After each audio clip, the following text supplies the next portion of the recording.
నా పాత్రికేయ అన్నలకి అలాగే రంగా గారి అభిమానులకి, అంటే ఒక ఎస్సీ ఎస్టీ బీసీ మైనార్టీ అన్ని కులాల కలయిక ఒక వంగవీటి మోహన్ రంగా గారు కాబట్టి ఈ వేదికను అలంకరించిన అందరికీ నా నమస్కారం. 2017 నుంచి విశాఖపట్నం వేదికగా రంగా గారి కార్యక్రమాలు మేము రాధా రంగా రాయల్ ఆర్గనైజేషన్ నుంచి మేము స్టార్ట్ చేసాం. అదేవిధంగా మీకు తెలుసు కదా, 2023లో కాపునాడు అనే మహాసభ పెట్టడం జరిగింది. అదేవిధంగా 2024లో అక్కైపాలెంలో వంగవీటి మోహన్ రంగా విగ్రహ ఆవిష్కరణ చేయడం జరిగింది. 2025లో రంగానాడు అనే భారీ బహిరంగ సభ రాధా రంగా రాయల్ అసోసియేషన్ నుంచి జరగడం జరుగుతుంది. మీరు మొన్న ఈ మధ్య రీసెంట్గా చూసే ఉంటారు, డిసెంబర్ 3వ తారీఖున ఎవరైతే రంగా గారు వారసులు అంటే వంగవీటి వారసులు ఉన్నారో శంతన్ కుమార్ గారు కానీ ఆశా గారు కానీ ఆ పోస్టర్ రిలీజ్ చేయడం జరిగింది. పాయింట్స్ ఎజెండా పెట్టుకున్నాం.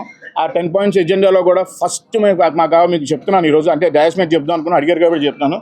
కృష్ణా జిల్లాకి వంగవీటి పేరు పెట్టాలి, అది ఫస్ట్ మెయిన్ మాది.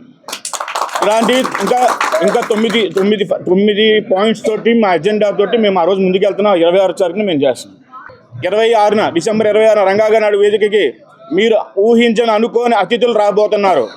మీరు దయచేసి మీ ప్రెస్ ద్వారా కానీ మాకు ఈ కార్యక్రమానికి ఎప్పుడు మాకు ఈ రంగా రాధా రాయల్ అసోసియేషన్ ఎప్పుడు మేము చేసినా సరే కంప్లీట్ మీ సపోర్ట్ ఇవ్వడం జరుగుతుంది. అదేవిధంగా మీ అందరు చల్లని దీవెనతోటి రంగానాడు అనేది మళ్ళీ ఒక చరిత్ర కాబోతుందని చెప్పి మీకు ఈ ద్వారా చెప్తున్నది అంతా మీ చేతుల్లోనే ఉంది. 1988లో కాపునాడు అని చెప్పేసి ఆ రోజుల్లో రంగా గారు జైల్లో ఉంటే పెద్దలందరూ కలిసి మీరా వెంకటరావు గారు కానీ ముదరగడ పద్మనాభం గారు కానీ రంగా గారి దగ్గరికి వెళ్ళి రంగా గారు మద్దతుగా, అన్న నువ్వు లోపల ఉన్నావు, నీకు మద్దతుగా ప్రజలందరూ సభ కోరుకుంటున్నారు అనడం జరిగింది. ఆ రోజు ఏంటంటే రంగా గారిని రంగానాడు అని సభ పెడదామంటే ఆయన నాకు వద్దు, నా పేరు వద్దు, వేరే పేరు పెట్టుకోమని చెప్పడం జరిగింది. సరే పెద్దలందరూ ఒప్పించి రంగానాడు అని పెడదామన్నా అంటే ఆయన ఓకే, రంగా గారు ఓకే అనడం జరిగింది. అలాగే కొంతమంది పెద్దలకు బయటకు వచ్చినాక దాన్ని కాపునాడుగా మార్చారు. అదే కాపునాడు కింద కాపులు కాదు, యావత్ ఎస్సీ బీసీ మైనార్టీ అన్ని కులాలు కూడా ఆ రోజు రావడం జరిగింది. 10 లక్షల పైన రావడం జరిగింది. సో రంగా గారి కళ ఏదైతే ఉందో రంగానాడు అనేది ఇప్పుడు ఇన్ని 37 సంవత్సరాల తర్వాత ఒకేసారి వంగవీటి వారసుల ద్వారా ఆ రంగానాడు బహిరంగ సభ ఆర్కే బీచ్లో చేయడం జరుగుతుంది. ఏమిటంటే దీనిలో కోయిన్సిడెన్స్ ఏంటంటే అప్పుడు కనకదుర్గమ్మ అమ్మవారి సాక్షిగా ఇసుకలో కృష్ణానదిలో జరిగింది. ఇదే విశాఖపట్నంలో 37 సంవత్సరాల తర్వాత మళ్ళీ కాళీమాత టెంపుల్ ఆపట్లో మళ్ళీ అది ఇసుక సముద్రం ఒడ్డున జరగబోతుంది. ఇది కోయిన్సిడెన్స్గా వచ్చింది. అంటే రంగా గారి ఆశీస్సులు ఈ కార్యక్రమం మీద పూర్తిగా ఉన్నాయని చెప్పి అనుకుంటున్నాం. తెలిసిందే అది నాకేంటంటే కొన్ని సిచ్యువేషన్ రాజకీయాలు కొంచెం చేయడం వల్ల స్ప్లిట్ అవుతుంది. ఇది స్ప్లిట్ కాకుండా ఇక్కడి నుంచి మేము క్యారీ ఆన్ చేద్దామని చెప్పి అనుకుంటున్నాం. రంగా గారి ఫ్యామిలీని డివైడ్ చేయడానికి చాలా గ్రూపులు ఉన్నాయి. అన్ని గ్రూపులు కలిసి ఇంత పెద్ద సైన్యం అయింది. ఎందుకు ఆయన కలపలేకపోతున్నారు? ఎవరు చెప్పారన్న, నేను ఈ కార్యక్రమం స్టార్ట్ చేసినప్పుడు ఫస్ట్ మొదటికి వెళ్ళింది రాధా గారి దగ్గరికి. రాధా గారు ఒకటి చెప్పారు, నాకు ఆ ప్రోగ్రాంలో నేను మొత్తం చూసుకుని వైజాగ్ విశాఖపట్నం చేరుకుంటానని చెప్పారు. ఆయన మేము కలవడం జరిగింది. ఆయన కూడా పాత్ర అవుతున్నారు దీనిలో. ఏర్పాట్లు అయితే మీకు గతంలో మీరు చూసే ఉంటారు కదా, మా కాపునాడు సభకి మా రాధా రంగా రాయల్ అసోసియేషన్ నుంచి ఎలా జరిగిందో దానికి మించి 10 రెట్ల మీద ఈరోజు ఏర్పాట్లు మేము చేయడం జరుగుతుంది. 2 రాష్ట్రాల నలుమూల నుంచి కూడా రంగా గారి అభిమానులు వస్తున్నారు. క్లియరెన్స్ వచ్చిందండి, ఆర్కే బీచ్ రోడ్ క్లియరెన్స్ వచ్చింది. సభ 4 గంటలకి స్టార్ట్ అవుతుందండి.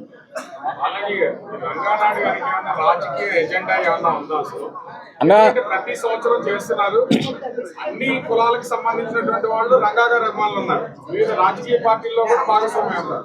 పాల్గొనేటప్పుడు అందరూ పాల్గొన్నారు. దీని వెనక ఏమైనా రాజకీయ ఎజెండా ఏమన్నా? ఖచ్చితంగా అన్న రంగా గారి అభిమానులు అన్ని పార్టీల్లో ఉన్నారు.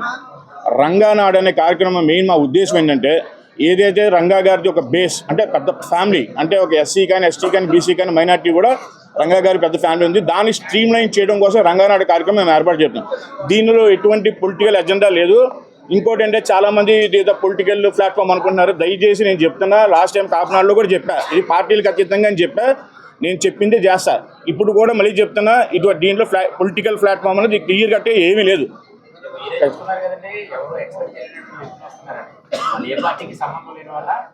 అంటే రంగా గారు వారసులు ఎవరైతే ఉన్నారో పాతని తరం నుంచి కూడా అందరూ వస్తున్నారని చెప్పి నా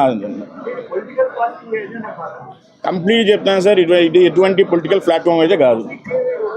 ఏదండి పొలిటిక్ అంటే మేము చెప్తున్నాం కదండి, మాకు 26 డిసెంబర్ 26 అన్నది మాకు ఆనవాయితీ కింద పెట్టుకున్నామండి ఇక్కడ కార్యక్రమాలు చేయడం కోసం. రంగానాడు అనేది రంగా గారి అభిమానులు మాత్రం ఒక చోట చేర్చుదాం అని చేస్తున్నాం.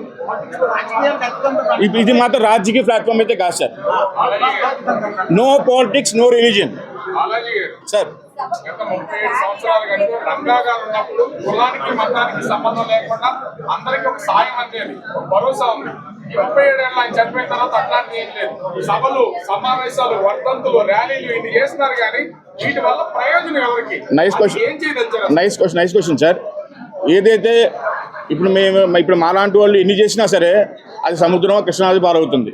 సో మొట్టమొదటిసారి కొన్ని రాజకీయాల గుళ్ళలో కుతంత్రాల వల్ల వంగవీటి ఫ్యామిలీని చాలా మంది కూడా స్ప్లిట్ చేశారు. కానీ ఈసారి అది జరగకుండా వంగవీటి కుటుంబం మొత్తం అంతా ఏకతాటి మీద తీసుకొస్తున్నాం. ఈ ఆర్గనైజేషన్ మొత్తం రేపు 26వ తారీఖు నుంచి వంగవీటి కుటుంబం మొత్తం నడిపిస్తుంది.